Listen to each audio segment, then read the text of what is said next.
Why don't you at least wear a suit, you poor guy? Don't tell me you don't have one. Jason laughed loudly as he said this to me. Our classmates, who had been reminiscing with us, looked surprised. I do have a suit, I retorted, irritated by Jason's words. I couldn't understand why I had to be annoyed in this pleasant place. Jason had always looked down on me. It was time to make him understand. I made a decision. My name is Mark, and I'm 30 years old. When I was a child, I moved frequently because of my dad's job. When I was in the 6th grade, my dad got another transfer, and we moved to a rural area. Sorry for another transfer, but this should be the last one, my dad told me happily. Though transferring schools was always tough for me, who was shy and introverted, I remember feeling relieved that it would be the last time. The middle school I transferred to was much smaller than my previous one, but my classmates were kind, and I was excited about my new life. However, there was one person who didn't think well of me. That was Jason. Hey, nerd. Stop studying all the time. Jason would always pick on me. I was just copying notes. Shut up. Don't talk back, especially since you don't even have a mom. Jason yelled at me. My mom had passed away when I was young due to illness. I, too, wanted to see and talk to my mom if I could. But that was impossible. Hey, Jason. Don't say that. When I looked sad, my classmates often stood up for me. That didn't sit well with Jason, and his bullying continued until we graduated middle school. If I got good grades on a test, he would cause a scene, saying, "You probably cheated, didn't you?" And when I got a good time in track and field, he would shout, "You false started, do it again," causing trouble for everyone around. Jason just really disliked me. I spent my middle school years avoiding him. A turning point came when it was time to choose high schools. I heard rumors that Jason was going to a prestigious school out of state, so I decided to apply to a nearby high school. Finally, I would be free from Jason. That's all I could think about. As planned, Jason and I went to different high schools, and I didn't have to deal with him anymore. I felt an indescribable sense of happiness. I made new friends and enjoyed high school life. I joined the track team and spent my afternoons training with my teammates. My high school life was a stark contrast to my middle school one, filled with joy and fulfillment. After a happy high school life, I graduated and got a job at a sewing factory. Although I wanted to go to college, I didn't want to burden my dad, who had raised me alone. My dad encouraged me to go to college, but I declined and started working at the factory. I got a job at a sewing factory for an apparel company. I wasn't particularly interested in clothing, but it was the only company that would hire a high school graduate like me. Before working there, I had never touched a sewing machine or known anything about making clothes. But my supervisors and colleagues patiently taught me everything. 5 years after joining, I finally mastered all the tasks in the factory. Mark, I'm struggling with this part. I'll handle this. It should be done this way. I see. You've really improved lately, Mark. I can't slack off, Emily said with a smile. Despite having no particular talents, I became knowledgeable about sewing. My colleagues came to rely on me. Until that day, I had been living a fulfilling life. But then, one day, something happened. I went to work at the factory as usual and started planning today's tasks with Emily. Suddenly, there was a commotion at the factory entrance. Is there something special happening today? Curious, I asked Emily. Emily looked puzzled too. Mr. Smith mentioned we have an important deal today. I glanced towards the factory entrance. And there he was. The last person I wanted to see, Jason, was standing there. I rubbed my eyes and looked again, but there was no mistake, it was Jason. Why is he here? I kept my head down and focused on my work, avoiding eye contact. Thank you for coming all this way. It's a crucial deal, so it's only natural. Mr. Smith shows modesty toward Jason. Then, I noticed that Jason's voice, while talking to Mr. Smith, was gradually getting closer to me. When I looked up, Jason was right in front of me, smiling. He had found me. I had a bad feeling. So, you're working here. I heard you started working right after high school, but at a factory? That's hilarious. I ignored Jason's words and continued working. Mr. Smith, surprised, spoke to Jason. You know each other? Mark is a hardworking and valuable member of our team. Jason laughed loudly again. You say this guy is valuable? In middle school, he was a total failure and always caused trouble for everyone. Unbelievable. Mr. Smith's expression hardened. Emily, working beside me, looked at Jason with a puzzled expression. A failure. Yes, it's true. Right, Mark? Jason suddenly directed his words at me. Annoyed, I said, I don't remember causing trouble for anyone. Stop spreading lies. Jason's expression turned slightly angry. I'm not lying. You've always been a failure. How dare you talk back to me? I was at a loss for words. Then, Jason said something shocking. Mr. Smith, if you want to do business with my company, fire him. With him around, your company won't succeed. He's a curse. The factory fell silent. My colleagues stared at Jason in disbelief. Mr. Smith took a deep breath and then said, let's discuss this over some coffee, and led Jason to the office. I couldn't understand why Jason thought he had the authority to get me fired. He had always tried to control everything his way. As I sighed, Emily looked at me with concern. Don't let what he says bother you. He's really an awful person, she said gently while continuing her work. He's always hated me. I guess he just wants to mess with me again. For the past 5 years, I had worked tirelessly at this factory, and Mr. Smith knew it. Even though Jason, the client representative, wanted me fired, I was confident that Mr. Smith wouldn't let me go. But that confidence was quickly shattered. That evening, Mr. Smith called me into his office. I had never been called in before, so I entered the office with curiosity. Mr. Smith looked a bit down. Then he spoke heavily. Mark. I'm sorry, but could you take some time off until the deal with TA Corp is finalized? What? I couldn't believe my ears. I never expected Mr. Smith to say something like this. He continued. You know how important the contract with TA Corp is for this company, right? TA Corp was a famous apparel company known throughout the industry. I remembered Emily mentioning that this deal involved millions of dollars. Yes. Jason seems to have a grudge against you. If we lose the contract because of that, it would be a huge loss for the company. But I don't want to fire you, so could you please take a break until the deal is done? I want to make it seem like you've been fired. I could only nod at Mr. Smith's desperate plea. I couldn't understand why I had to take a break despite not doing anything wrong. But for Mr. Smith and the company's sake, I had to comply. For the next week, I stayed home. I couldn't focus on anything. I had asked Emily to cover my tasks, but I worried if she'd be okay. Then, I got a call from Emily. She had a task she couldn't figure out. I tried to explain it over the phone, but it wasn't working, so I reluctantly headed to the factory. I sneaked into the factory and approached Emily. Mark. I'm so sorry to bother you during your break, Emily said apologetically in a small voice. I discreetly showed her how to complete the task, avoiding the other colleagues. Emily understood and thanked me. As I was about to leave without being noticed, an incident occurred. At the entrance was Jason. Jason looked surprised. Then he shouted, "What are you doing here? Weren't you fired? Damn." I instinctively stepped back. Hearing my voice, Mr. Smith came out of the office. He looked troubled. "Mark. I just came to pick up something I forgot." I quickly lied to Jason. Jason snorted and said, "See? Everyone is annoyed by you. There's no place that will hire a high school graduate like you. Now get out of here." Mr. Smith just stood there silently, watching. What had I ever done to Jason? I was fed up with him.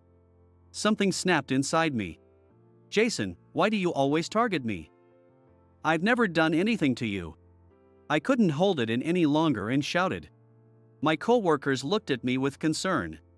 Emily, in particular, looked like she was about to run over, her face full of worry. Jason, however, was completely unfazed by my words and said, "I hate you because you've never put in any effort. Do you have any idea how hard I worked to get where I am? Meanwhile, you just drifted along with an easy job after high school. You think I haven't put in any effort? Give me a break." Do you know how hard I've worked at this factory? Jason laughed. Anyone can work in a factory. No matter how hard I tried to talk to Jason, it never got through to him. I realized that at that moment. Talking to him was a waste of time. I ran out of there. Even as I left, Jason kept laughing at me. As I ran, I made a decision. A few days later, I called Mr. Smith and told him I was quitting. I couldn't let the company suffer because of me. Mr. Smith desperately tried to convince me to stay, but my mind was made up. I started looking for a new job, but it was tough and frustrating not finding anything right away. My dad encouraged me, saying, "You've worked hard until now, so why not take a break? Life is long. It won't hurt to rest a bit." Inspired by my dad's words, I took a year to do what I wanted. I had saved more than average from my 5 years of hard work. I decided to take my time finding a new job. When I finally found a new job, everything fell into place smoothly. I started working hard again. 6 years passed, and I turned 30. Life was good, and work was going well. One day, I arranged to meet up with Robert, an old middle school friend, at a cafe. Robert was my best friend in middle school. Since we also went to the same high school, we were as close as brothers, and even after graduation, we would occasionally meet up to catch up. He now worked for an international company and traveled around the world. I was thrilled when Robert reached out to meet. "Hey! Long time no see." Robert greeted me cheerfully. "It's been 2 years since we last met before your overseas assignment." Catching up with Robert was nostalgic, and we had a great time talking. "Hey, why aren't you coming to the reunion?" Robert suddenly asked. I couldn't understand what Robert was talking about. Reunion? A month ago, there was an invitation sent out. Jason and I were the organizers, and Jason said you weren't coming. This was news to me. I never received any invitation. It had to be Jason deliberately leaving me out. I never got an invitation. Jason probably didn't send it on purpose. He doesn't want me there. Robert looked shocked. Really? I thought you just didn't want to attend. That's awful of Jason.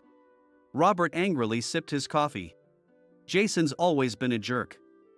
Actually, I told Robert everything that happened 6 years ago. He looked at me, incredulous. I can't believe that happened. I'm at a loss for words. Yeah, that's true. But thanks to him, I am who I am today. So, I've let go of the past. Jason was indeed a jerk, but because of him, I became stronger. If it weren't for Jason, I might have remained insecure and untalented. After 6 years, I began to see it that way. So, what about the reunion? Jason will be there, will you skip on it? Robert asked, concerned about me. I laughed and said to Robert, since it's a good opportunity, I'll join you. Robert nodded happily. Honestly, I was a bit scared to see Jason again. He'd probably just make snide comments. But I wasn't the same person I was 6 years ago. I decided to attend the reunion with confidence. I promised to meet Robert at the reunion and then we parted ways. I was really grateful to Robert. If I hadn't met Robert today, I wouldn't have known about the reunion. Thinking about seeing old classmates again, I went home. On the day of the reunion, I wore a new shirt. Seeing me, my dad commented, "You're not wearing a suit. The reunion's at a 5-star hotel, right?" He looked worried. It was natural for my dad to be worried. Since the venue was a 5-star hotel, I needed to dress appropriately. But I didn't want to wear a suit on my day off.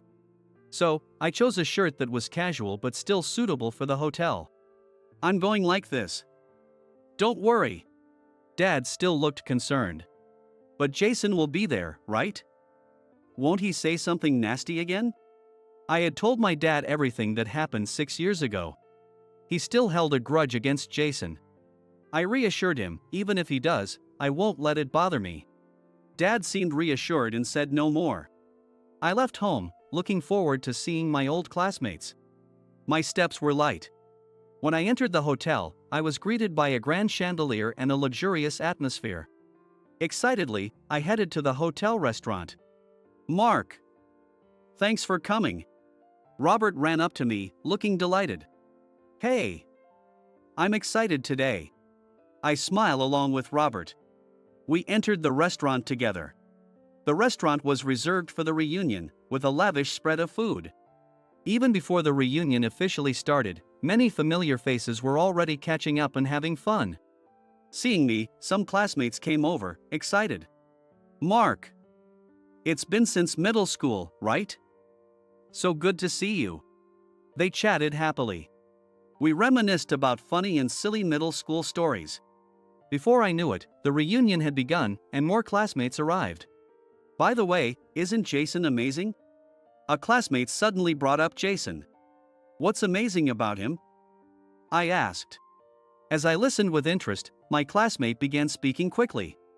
"He's apparently the sales manager at TA Corp." "TA Corp, that huge company?" "Jason has always been smart, the top achiever. And he's also advancing deals with that major apparel manufacturer." "I see. Jason became a manager shortly after I left my previous job." Well, it didn't really matter to me. As I was thinking this, the restaurant entrance grew even more lively. Speak of the devil. At the entrance stood Jason. He was wearing an impressive suit. I instinctively looked away. Jason didn't know I was attending this reunion. In fact, he had intended not to invite me. If he found out I was here, he'd probably lose it. I looked at Robert. Robert whispered, "You've done nothing wrong, Mark. Just hold your head high." Thanks to Robert's words, I felt a bit more at ease. There was no need to cater to Jason at all. "Thanks, Robert," I said, continuing to talk with him. Soon, Jason spotted me, looking at me as if he had seen a ghost. He never expected me to be here. He shouted loudly, "Why are you here? You weren't invited." Jason was red-faced with anger. "Robert invited me. I have every right to attend our middle school reunion, don't I?" Jason immediately responded. "I don't consider you a classmate. You're being audacious by coming here without my permission." His words caused a stir among our classmates. "You don't belong here." Good grief! How much more would he insult me before he was satisfied? I was exhausted. "So, if I leave, will that make you happy?" Jason snorted. "Yeah, that's right. Get out of here. And that outfit is way too casual for this venue." I had talked to a few classmates, so I decided to leave as Jason suggested. Then Jason added another snide remark. "At least wear a suit, you poor guy. Don't tell me you don't own one?" I was speechless. What on earth was he talking about? I do have a suit. I just didn't want to wear one on my day off. Jason laughed even harder at my words. I couldn't understand what he found so funny. "Stop pretending. You couldn't afford a suit, could you? Admit it, you're poor." I was stunned by his harsh words. There was nothing more to say. I turned to leave. Then, Jason said something unforgivable. "Hey! Want my old suit? It's so expensive you'd never be able to afford it even if you worked your whole life." I was inwardly furious but kept my cool and continued listening. "If you want a suit like mine, get a job at a famous company like I did. But you're too incompetent for that." I reached my breaking point. Why did I have to put up with this? But just as I was about to shout, Robert raised his voice. "He doesn't need your hand-me-down suit." I was surprised. Robert had always been gentle, and I had never seen him yell.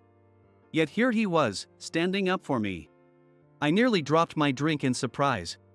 Jason glared at Robert, equally surprised. "Hand me down? This suit is from KG Industries, the company my firm is about to do business with. There's no way someone like Mark could get a suit like this." "Jason, I'm afraid I have to cancel that deal." For a moment, the room fell silent. "What?" It seemed like Jason didn't hear what I said. "So be it."